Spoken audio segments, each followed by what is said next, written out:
Les machines à café super automatiques, entre 200 et 400 €, traversent une période particulière. La plus chère de cette liste coûte presque le double de la gagnante et ne sait pas faire de cappuccino. Et celle qui occupe la première place est sur le marché depuis plus de 15 ans, pratiquement inchangée, sans que personne ne lui ait ravi sa place. J'ai croisé les spécifications des fabricants et les avis spécialisés, et voici les 5 modèles qui valent vraiment le coup aujourd'hui. Comme toujours, je vous laisse les liens ci-dessous et c'est parti. Commençons par la Philips série 800, modèle EP0820.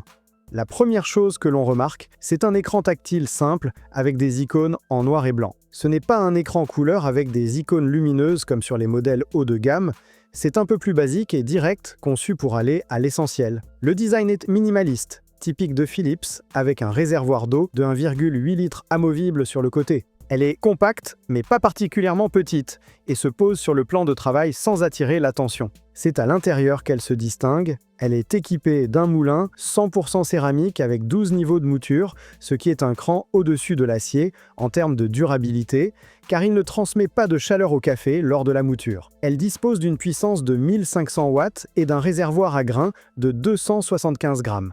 Le groupe d'infusion est amovible, ce qui est important car vous voudrez le nettoyer à fond toutes les quelques semaines. Elle est également équipée d'un système de filtration de l'eau qui réduit considérablement la fréquence à laquelle vous devez détartrer l'appareil, jusqu'à 5000 tasses selon le fabricant. Personnellement, je trouve que ce filtre est la fonctionnalité la plus utile de ce modèle. Car si vous vivez dans une région où l'eau est dure, il vous évite un casse-tête récurrent. Là où elle pêche, c'est au niveau de la variété des boissons. Elle ne propose que 2 pré-réglages, l'espresso et le café long, plus de l'eau chaude. Si vous voulez des cappuccinos ou des lattés, elle est équipée d'un vaporisateur manuel de type Panarello, le classique de toujours. Il produit de la vapeur, mais bien faire mousser le lait avec demande de l'entraînement. Ne vous attendez pas à réaliser du latte art dès le premier essai. Le point fort de la Philips 800 est de vous permettre d'entrer dans l'univers des machines super automatiques avec une marque mondiale reconnue, un moulin en céramique qui va durer et un système de filtration qui vous évite l'entretien. Elle est idéale pour ceux qui recherchent une première machine super automatique honnête, surtout pour le café noir, et qui ne se soucient pas trop de l'expérience avec le lait. Si vous recherchez une interface plus simple et que vous donnez la priorité absolue à l'espresso pur par-dessus tout, le modèle suivant pousse cette philosophie à l'extrême. En 4e place, on trouve la Melita Purista F230, et ce qui frappe le plus dès qu'on la sort de son emballage, c'est sa finesse. Elle ne mesure que 20 cm de large, ce qui en fait l'une des machines super automatiques les plus fines du marché. Si vous avez une petite cuisine ou un plan de travail encombré, cela fait une réelle différence par rapport à la plupart des autres modèles, qui mesurent environ 24 ou 25 cm.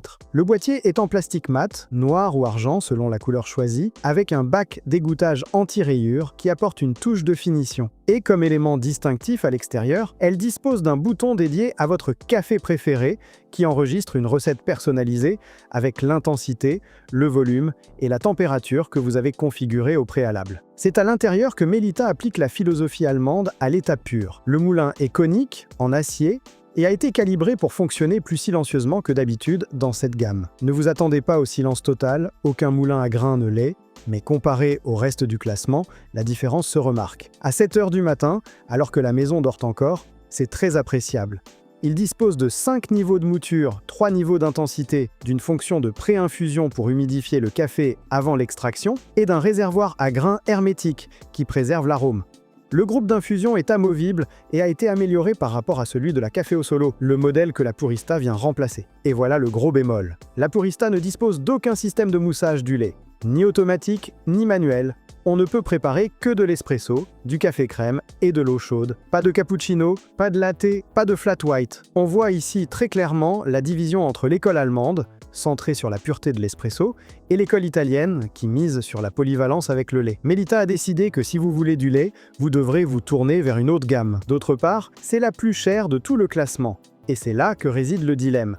Car pour ce prix-là, il existe des modèles avec vaporisateur intégré. La Purista est conçue pour l'amateur d'espresso pur qui recherche le silence, un encombrement réduit sur le plan de travail et un café de qualité sans fioritures. Mais si renoncer au lait vous rebute, le modèle suivant change complètement d'approche et de marque.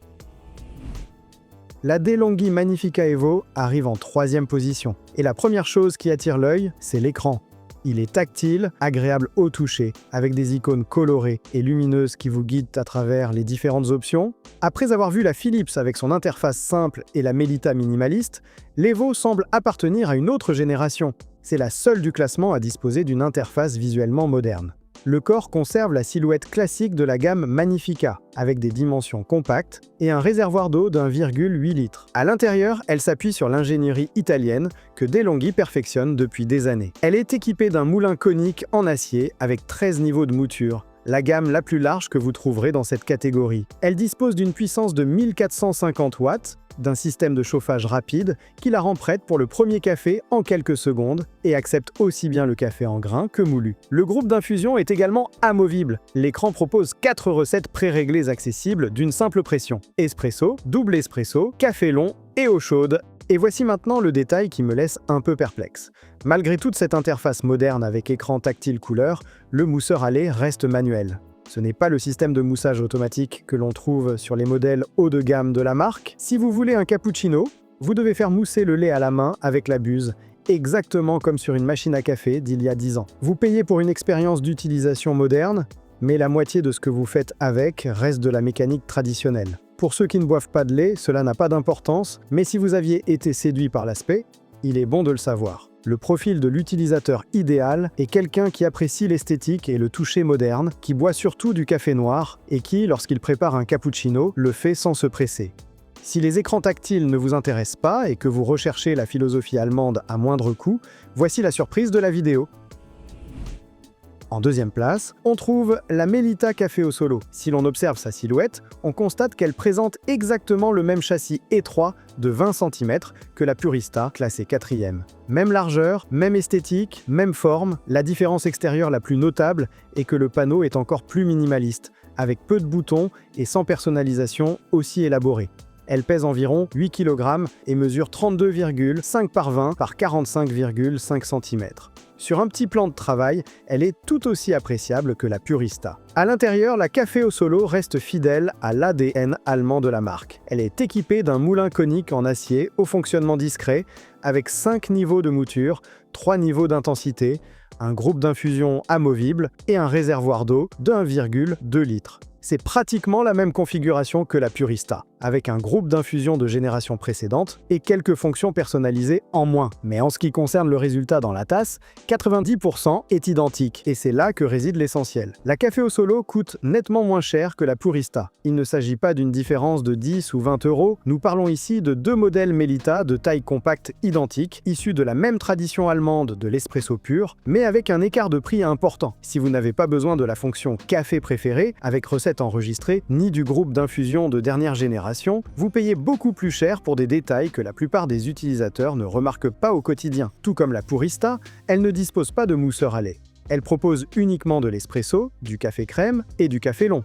Si vous recherchez des cappuccinos, elle est d'emblée exclue. À qui s'adresse-t-elle? À ceux qui recherchent la philosophie Melita au meilleur prix du classement, qui ont une petite cuisine et qui savent qu'ils ne feront que du café noir. Le rapport qualité-prix est exceptionnel dans son segment. Si au contraire vous buvez régulièrement des cappuccinos ou des lattés, voici la gagnante qui, à un prix similaire, offre ce qu'aucune autre machine de la liste ne propose.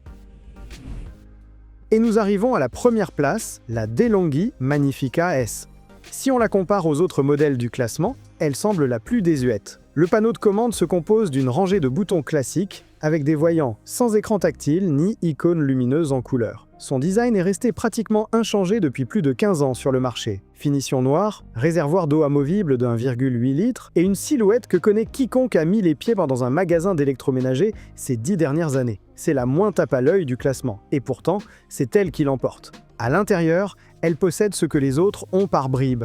Elle est équipée d'un moulin conique en acier, avec 13 niveaux de mouture, la même large gamme que la Magnifica Evo. Elle dispose d'un réservoir à grains de 250 grammes, d'une puissance de 1450 watts, d'un système de chauffage rapide et d'un groupe d'infusion amovible. Elle accepte le café moulu et permet de personnaliser l'intensité, la température et la quantité d'eau sur 3 niveaux différents. La buse à vapeur est également manuelle. Comme celle de la Philips, vous devez donc faire mousser le lait à la main. Mais le système de vapeur dans son ensemble, avec le reste de la machine en soutien, vous permet de réaliser des cappuccinos corrects avec un peu de pratique, une fois que vous avez pris le coup de main. Et pourquoi reste-t-elle en tête du classement après tant d'années? Des publications spécialisées dans le café comme Coffeeness, l'une des plus reconnues au niveau international, la considèrent comme la référence. C'est la référence à laquelle on compare toutes les machines à café plus chères. Pour le prix que tu demandes, elle t'offre plus que presque toutes ses concurrentes de la même gamme. Elle bénéficie souvent de remises importantes et quand tu la trouves en promotion, aucune machine à café neuve ne peut rivaliser avec elle dans sa tranche de prix.